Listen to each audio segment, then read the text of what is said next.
السلام علیکم دوستو، امید کرتا ہوں کہ آپ سب لوگ ٹھیک ٹھاک ہوں گے، خیریت سے ہوں گے۔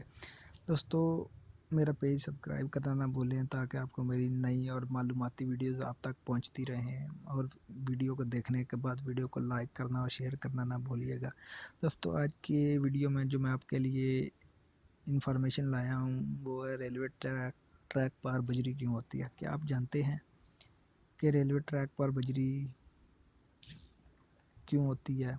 آپ نے ریل گاڑیوں کے ٹریک تو دیکھے ہی ہوں گے، مگر کبھی آپ نے سوچا ہے کہ اس پر اتنی زیادہ بجری یا پتھر کیوں موجود ہوتے ہیں؟ اس کا جواب بہت دلچسپ ہے، بلکہ یہ معمولی نظر آنے والی بجری دراصل آپ کی جان بچاتی ہے، یعنی ٹرین کو پٹری سے اترنے نہیں دیتی۔ در حقیقت یہ بجری اپنے ایسے وزن کا کام کرتی ہے جو ٹریک پر لگے لکڑی کے تختوں کو اپنی جگہ سے ہلنے نہیں دیتا اور ٹرین پٹری سے نیچے نہیں اترتی۔ یہ در حقیقت انجینئرز کے لیے ایک چیلنج تھا کہ میلوں تک پھیلے اسٹیل ٹریک جیسے ٹرین کے وزن، رفتار اور اس سے پیدا ہونے والی تھرتھراہٹ اور حرارت کو برداشت کرنا ہوتا ہے، اپنی جگہ سے ہلنے نہ دے، بلکہ سخت ترین موسم کے ساتھ ساتھ وہاں جھاڑیاں یا پودے بھی نہ اگ سکیں۔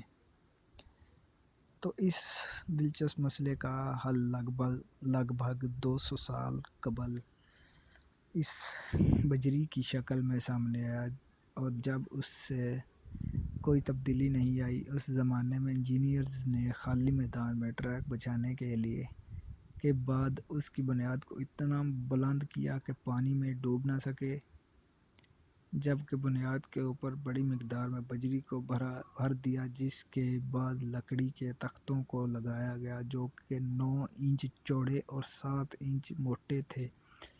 ہر ایک میل کے اندر 3250 مطلب 3250 تختے لگائے گئے۔ ان تختوں کے درمیان بجری کو بھرا گیا۔